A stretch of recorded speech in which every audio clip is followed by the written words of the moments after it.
Welcome back to the Nutrimedical Report, and we have joining us, of course, regularly on Wednesdays, he's Harley Schlanger, one of the other remarkable and important people from LaRouche Foundation.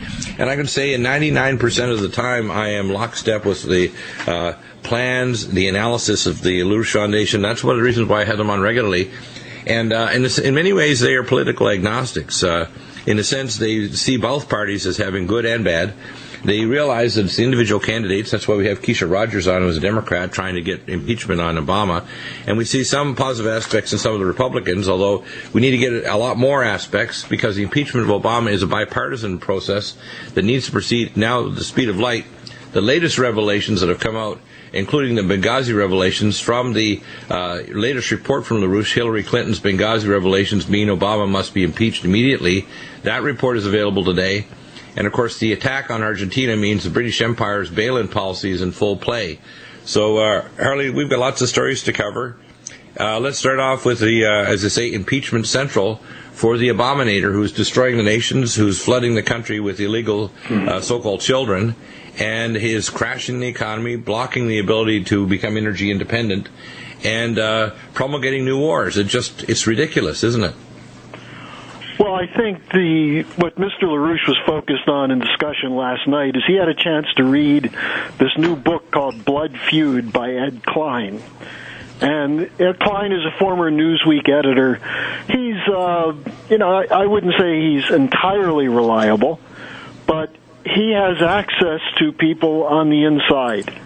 And in his book, and in a minute I'll read some specific quotes from this book, he is talking with people very, very close to Hillary Clinton. And what they told him, and I want the Hillary haters in this to step back for a second, because this is not about Hillary. I'm neither defending nor opposing Hillary. In fact, she comes off pretty bad in this. But what really is bad is Obama. Yeah. And I want people to listen to these quotes, because it will give you a sense of what we're dealing with. That we now have the smoking gun, you might say, that shows that Obama lied about Benghazi. He got Hillary Clinton to lie about it. And this is impeachable, because there were people who died in Benghazi, and Obama lied to cover up his involvement in it. As LaRouche says, he's an accessory after the fact. Yeah, exactly. So, the fact that Hillary went along with it and has supported it, the lies, she'll have to deal with that later. But right now, she's not the issue. The issue is Obama's the president, and he's impeachable. Now, if I may, let me read a couple quotes from the book. Oh, of course.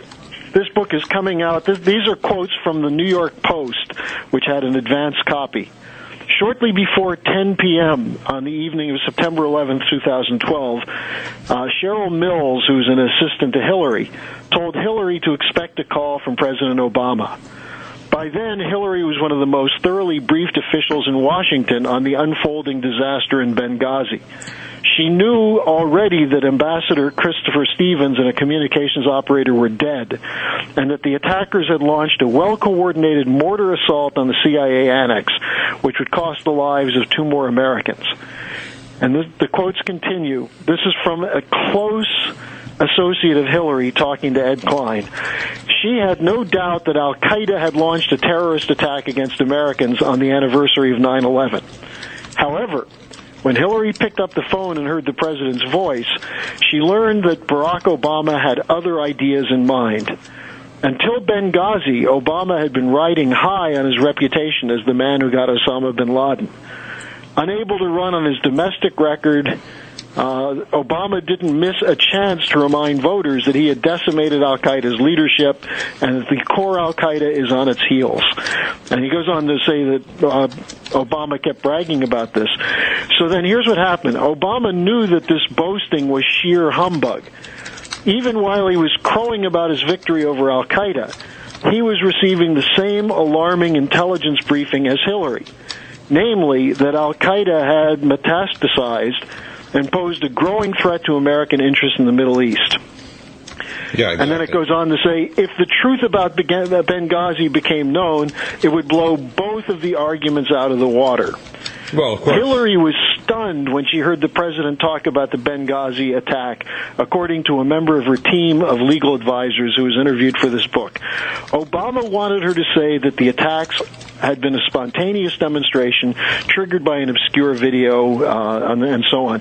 Now, you know the story that we do know that Ben Rhodes, one of the top advisors to the president, wrote the talking points that Susan Rice presented several days later on television that denied it was a terrorist attack and said it was the result of this spontaneous demonstration against the video, an anti-Muhammad video.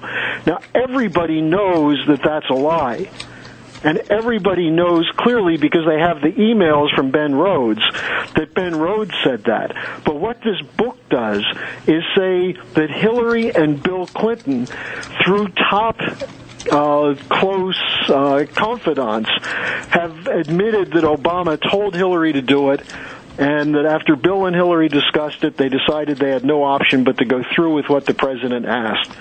Now, what that means is that the Benghazi Special Investigative Committee should minimally call Klein in to get the names of the people that told him this, and they should call Hillary and Bill in and ask Hillary one more time, maybe even give her immunity, because obviously she committed perjury before when she appeared before the committee. Right. But tell her she has to come clean and tell the truth now, and create the conditions where she has no choice but to do that. And once that happens, Obama is out, because he lied, he got other people to lie, he's continuing to lie, and the events of the last week and a half in Iraq are a direct result of those lies, because some of the weapons that went to this ISIS group came out of Benghazi. From the U.S. to the Al-Qaeda terrorists. Yeah, exactly. So that's the big story for the day. Wow. That's pretty darn big. Now, of course, out of that, let's list the most current, because I just recently had an email sent to me of all the violations that Obama's done. And we're talking about something that's getting close to 100 major violations, not just tens. The latest ones, of course, is promulgating the start of a deployment of war in Iraq, which, again, he's consulted a few people, but he's not actually done a proper congressional authorization. No, he has said he doesn't think he has to. Right. He's met with the congressional leaders and said he has the option to do it on his own. Why doesn't he acquire a bit of a kind of Austro-German accent so that he can kind of get away with it, at least partly? Because he's really trying to start up the Fourth Reich. You know, maybe he's got some kind of strange idea. Although his skin is brown because he's half. Well, he's supported by the same people who put Hitler in power. That's exactly the same banksters. And again, remember, the last 200 plus years since the Napoleonic Wars have all been started by bankers. I mean, Well, and the important thing in terms of this latest story is that it does put this whole Iraq situation in perspective, that the United States, Obama, lied and went to war in Libya against the War Powers Act. That's unconstitutional. That's impeachable. And now he's saying he's going to do it again. And here's the other interesting thing. I know we're going to break in a second. Right. But he is now on record as saying that he's not going to go to the Congress, and 80% of the Democrats voted to say he has to go to the Congress. This was in 3 amendments issued by Barbara Lee, the Congresswoman from Oakland. Well, and where the Republicans gave him a free hand, but the Democrats voted 80% against Obama. Well, hour 3, we have Keith Davies, and he put together a documentary film about the same company that promoted Obamacare. Website is the links in the promoting the Benghazi and the stunning evidence indicating exactly what happened there. We'll talk about that when I come back. I'll give it. Welcome back, and Harley, you've got a tremendous clarification of this whole issue with the bail-in policy in Argentina. Please continue.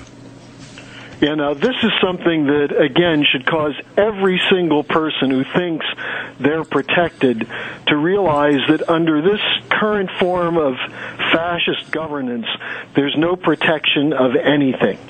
Now, what happened is that Argentina went into a default in 2001. It's similar to what happened to Greece. They had a lot of debt. They couldn't pay it. So they defaulted, and then they worked out an arrangement to pay back creditors with a haircut. That is, pay them less than, I think it was 70 cents or 80 cents on the dollar. Well, now, was this engineered through the International Monetary Fund? I called... I don't want to use the curse words, but the IMF. You can just use your imagination. It's pretty bad. Yeah. It's nasty. What happened is that Argentina got most of their creditors to agree. What happened, though, is that there were a couple of people who were willing, since they didn't know whether they were ever going to get paid back, they sold their debt to a hedge fund. Oh, no. The hedge fund bought the debt for, I think, 40 cents on the dollar or 30 cents on the dollar. So when the agreement was worked out, Argentina was going to pay back more than that so that the hedge fund would make money. But Argentina still insisted that they had to have a haircut, and the hedge fund said they would not agree to the conditions. Now, this was one hedge fund that had 2.4% of the total outstanding money. Right. But under the law, they could hold up the agreement for everyone. Right. So this has now gone on for 6-7 years, and it went to court not too long ago in New York City. And a New York City judge ruled that that hedge fund had the right to seize assets of Argentina to cover 100% of the debt, including ships that were licensed nationally to Argentina, possible real estate of the Argentine government, like embassy buildings or things of that sort, violation completely of any sovereignty. That the hedge fund that was owed 2.4% of the total, when the other hedge funds or other investors holding 97.6% had already agreed on a deal, even though it's been held up by this one fund, the judge said, no, they have a right to make seizures. So the Argentine government appealed this to the U.S. Supreme Court. The U.S. Supreme Court ruled in favor of the creditors, the investors, which means that the highest court of the land said there's no such thing as sovereign protection of anybody's assets, and that the assets could be stolen, could be taken, could be liquidated to pay the debt.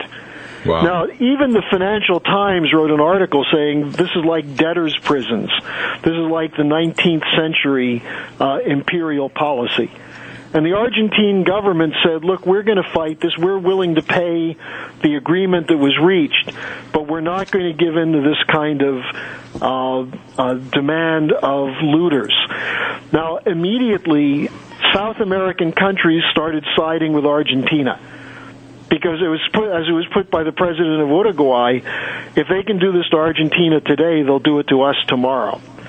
And so now this comes out at the same time that WikiLeaks is putting out the story of the Transatlantic Free Trade Agreement, the TAFTA, which says that no government has any control over the demands made on derivatives, swaps, credit default swaps, and so on.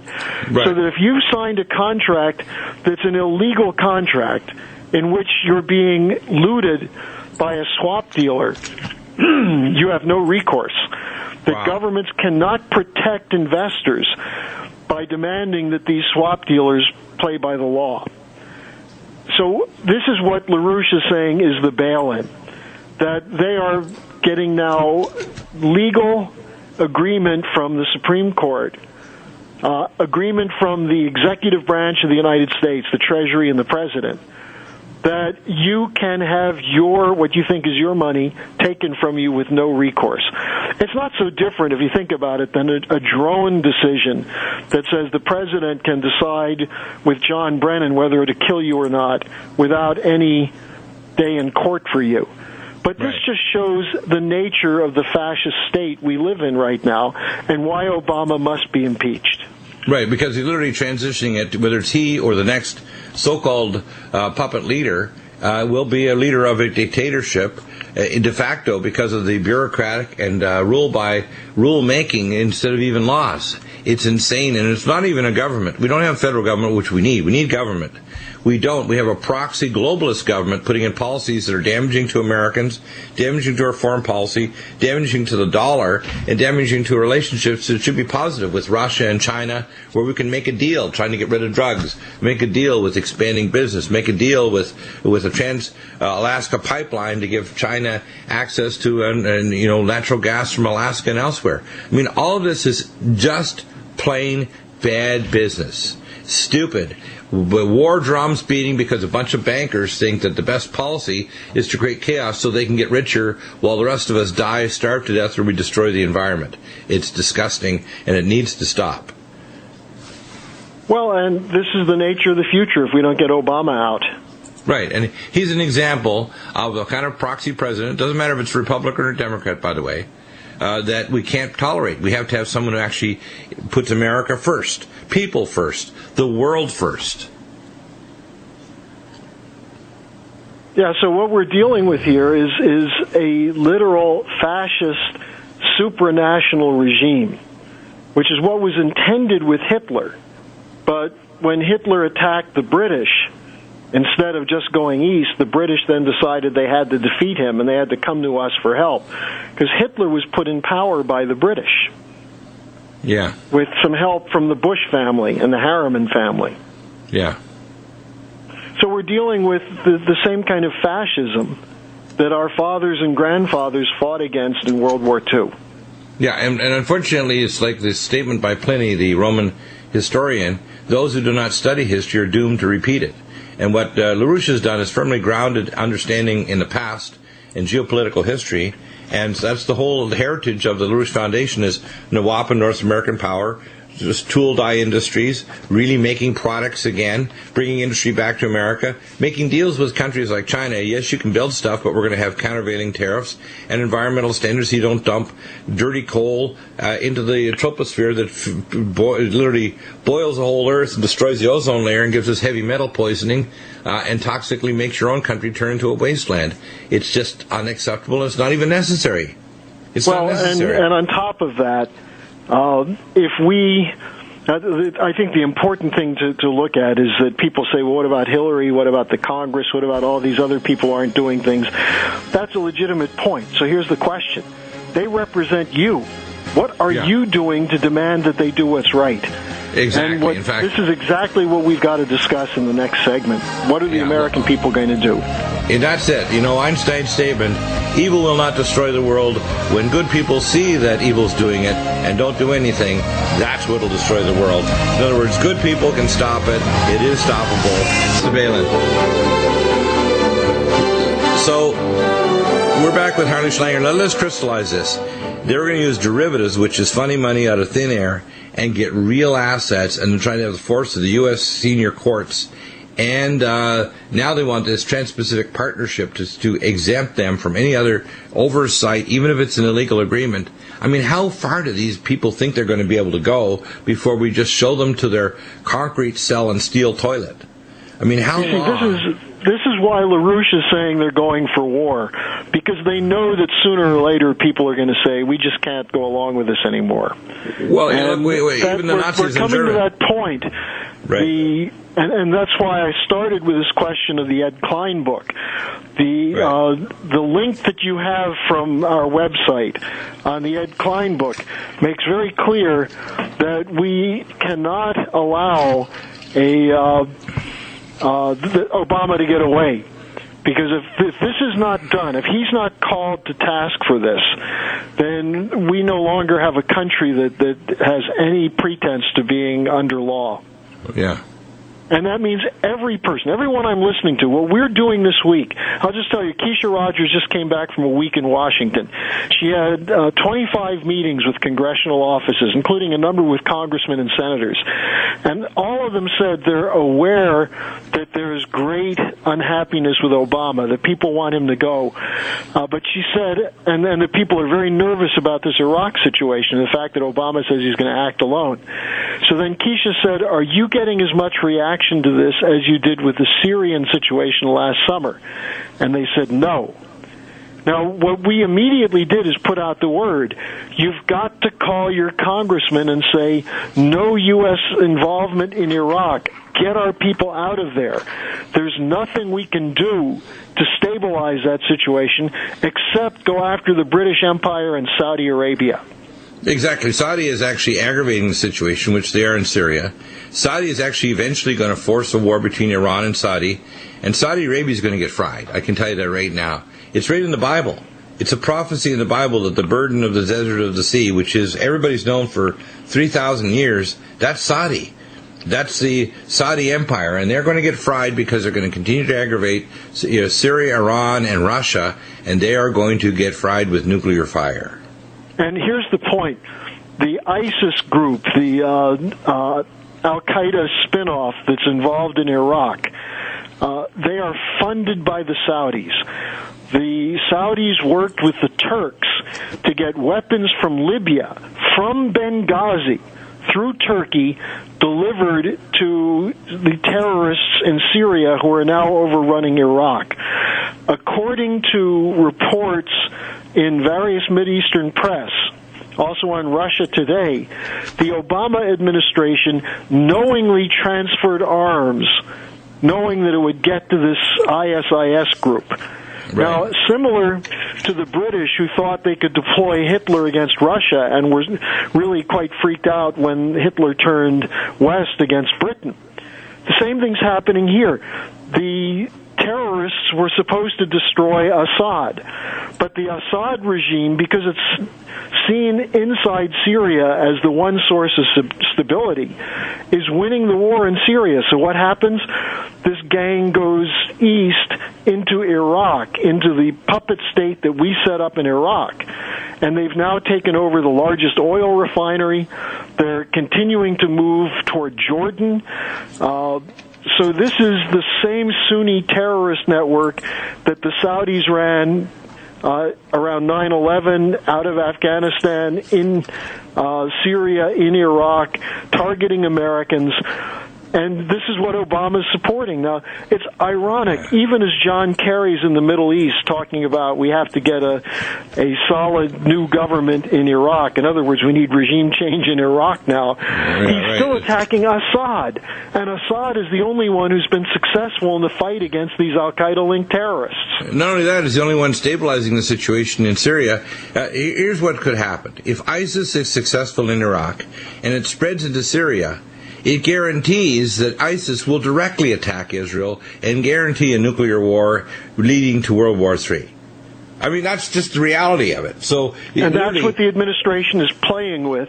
But since we've now caught the administration in the lies about what happened with Benghazi, we have a chance to beat them. And that's why, again, we've been calling this program on Wednesday afternoons Impeachment Central.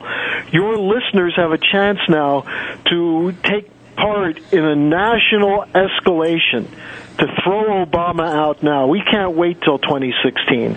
And if people want to be part of this, call my office at 800-922-2907. If you want to talk to me, ask to talk to me. Otherwise, talk to whoever answers the phone. Tell them you want to participate in impeaching Obama. What do we have to do? Because we're coordinating a national mobilization into the Congress, especially to get Democrats to move against the president. So again, the number is 800-922-2907, and we'll give it out again before the end of the program. Now, Bill, let me just mention one thing that's really promising in this. Congresswoman Barbara Lee introduced an amendment, 3 amendments actually, to the Defense Appropriations Bill. One said no weapons for Iraq. Another one was to repeal the 2001 authorization to use military force, which was used for Afghanistan. Well, that's why that's why Obama thinks he can just go start this, because he thinks he's continuing the same old authorization, which is ridiculous. Come on. Well, her third one was to repeal the 2002 authorization for Iraq. Now, those each got about 170 votes for the amendment, which means they lost. But 80 80% of the Democrats voted against Obama on this. It was the Republicans who still seem to think that it's okay to send Americans to die fighting on behalf of the British Empire and fighting to defend Islamic terrorists. It's the Republicans who are the traitors in this. They refuse to move against Obama. It was Eric Cantor who has refused to let Republicans introduce a bill of impeachment because he's defending Obama. And I've been making the joke that these guys who call themselves conservatives, what are they conserving? They're conserving Obama's career. Exactly. What I'm amazed at is it's a good thing Cantor got crunched. But the latest is, of course, that the U.S. economy is contracting. The latest is bad to worse. The U.S. economy shrank more than expected in the first quarter. Straight up on Drudge. I mean, we're seeing massive drops, 2.9% drop in the domestic product, 2.9% annual rate.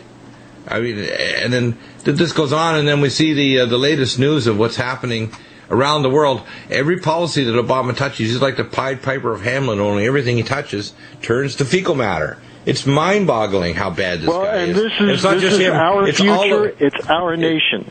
It's all the people around him. Valerie Jarrett, all the so-called communist progressives. None of these people are actually really Americans. They're putting in policies that are anti-American. It's like we've got the Antichrist in our White House, that basically all his staff, all the bureaucrats through all the different departments, including the IRS, think the helter-skelter and just going crazy to destroy the nation is a good policy. But we now have more than enough evidence to nail him on his most vulnerable position, which is the lying about the death of an American ambassador and 3 other brave Americans, and the cover-up of the support for terrorism that led to that murder. And so this is the time for people to move. And again, the number to call is 800-922-2907. Work with us on this. This really is the chance we have now. If we don't succeed in this period immediately, the Benghazi committee could take another year before it does anything. We've got to move it into high gear today.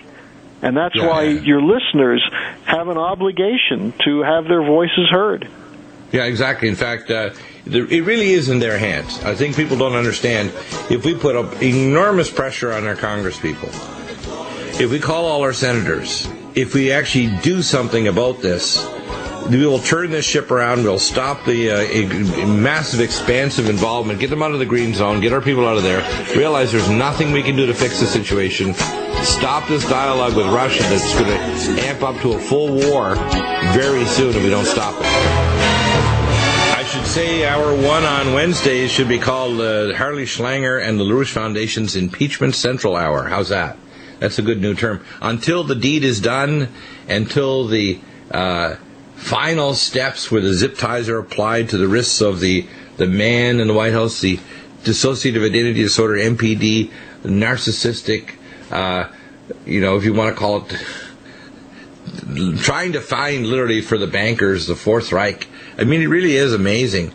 And we can see almost, I would say, some personality similarities between Adolf Hitler and Mr. Putin, or Mr. Obama.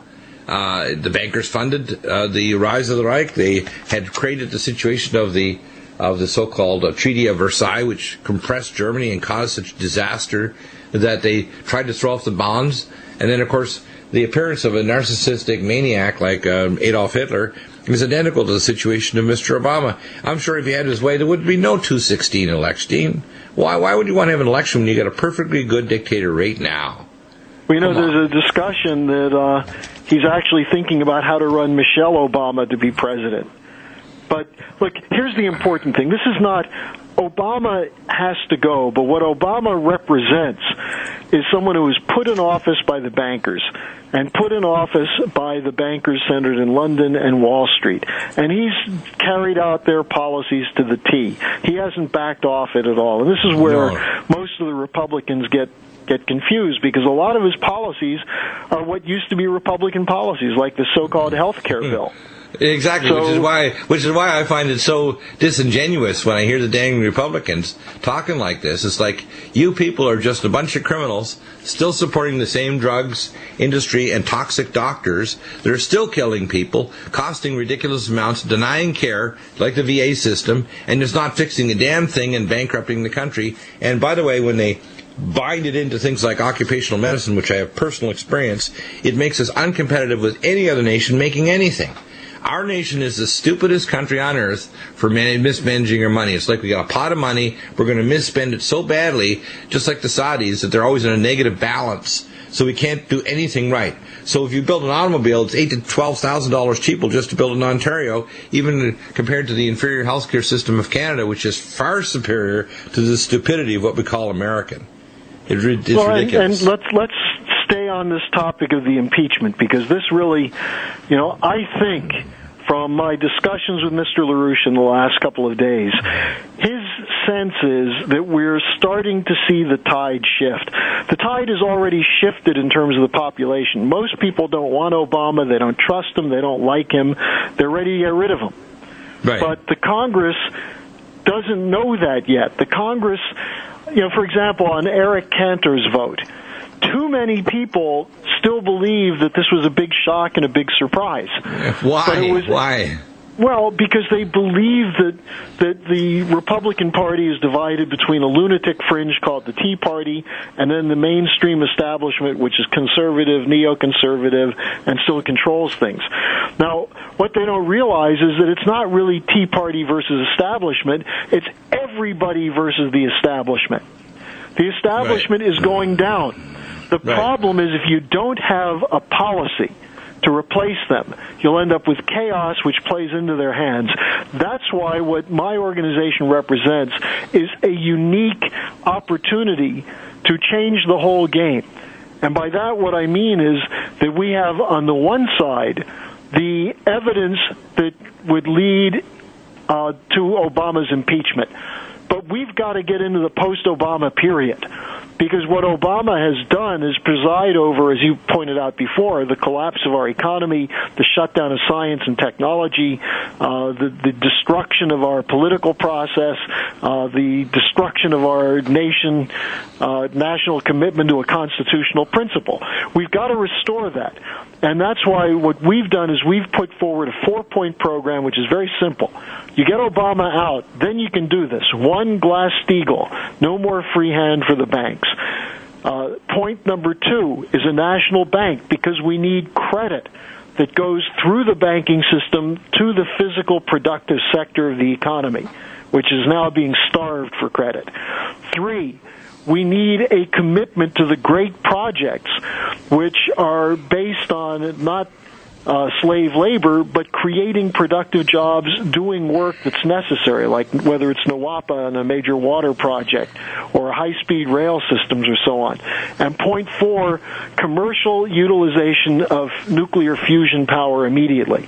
That 4-point program could turn the United States around into what we used to be, which is the model for the whole world of innovation, productivity increase, and rising standards of living.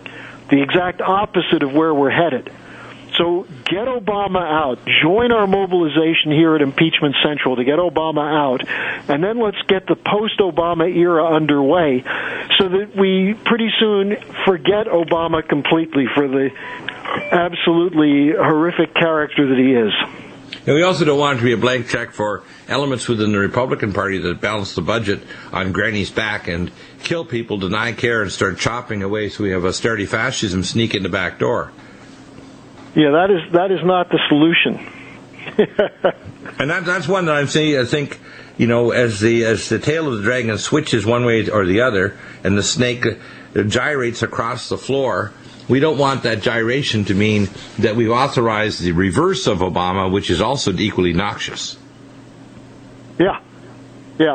So, but we have to get the American people to understand what it is that our system represents and why it is that it's a system for people, of, by, and for the people, not for the banks. That's too radical. I mean, that's a Hamiltonian system where credit was designed so the business in a garage could become a small to medium business and grow, where transnational corporations have to pay their fair share. General Electric hasn't paid any taxes, which is obscene. We have literally the middle class and the upper class just paying everything. We have 50% of the population plus on benefits, so the bloated, we call, underclass are being forced into being dependent on government handouts, where the government literally printing money, an indirect form of taxes on everyone else. But the transnational corporations, including these derivative funds, get away with murder, creating asset bubbles, moving assets. Let's get to work on that right now. That's why we've got to impeach Obama. And again, the number you can call, 800-922-2907. If you don't call that number, you're really being hypocritical when you talk about how bad Obama is. And I really think a lot of people they're not intentionally hypocritical, but they feel impotent. They feel depressed and demoralized. Well, the best thing for depression is to take positive action in the opposite direction. So join our fight. It's 800-922-2907. And I think that's the point. Is if you have millions of us, the stone of Sisyphus, which is a stone that pushed up the hill, we can push it up the hill and it'll stay up there and fall, not roll back down. We can have a situation where we can move forward, where NASA now becomes a public operation again, instead of be going black like under Obama, where public science, including Warehouse 13, nuclear fusion technology, gets open to the public, where we stop bifurcation of the culture into super high tech, including genetic engineering that can eliminate illness, and don't call it a vaccine when we give one shot. And it takes away liver enzymes that are caused by a gene defect, so it permanently cuts heart disease by 90%. Don't authorize drugs that are toxic because it's authorized as the cost of business to kill or injure people. Don't suppress alternative care. Set up different payment systems. I think we need to get rid of malpractice insurance and have mediation. We need to have national certification without the government involved. We need no electronic records going back to Health and Human Services. We don't need, quote, standards of care, because medicine is an art based on science. But we do need science-based medicine. And that's not happening. We don't have doctors trained in toxicology, intermediate metabolism, stealth pathogens, or anything real relevant to the 21st century. So doctors are ignorant, and all they do is rely on drug reps with, 3 years of a BA training and 4 days of getting a tan, listening to pharmacologists tell them how to market to doctors with short skirts and long hair. That's how crazy it is. Let's get Obama out. Let's concentrate on the most immediate effective action. Get Obama out.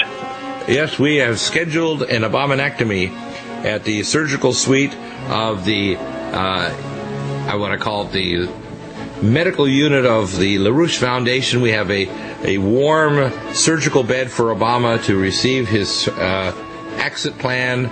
And I guess it's a good exit plan. He has a nice home in Hawaii now after his terms. He probably should go to jail. He should go to jail, but, maybe we even allow him to do a late-night TV show from jail. How's that? Yeah, Tony Blair. Him and Tony Blair can do a double team. That'll be really good. And we'll have him opposite Conan O'Brien. If it's better writers, might be funny. Anyway, a little humor there with the craziness. Thank you, Harley. Back next week.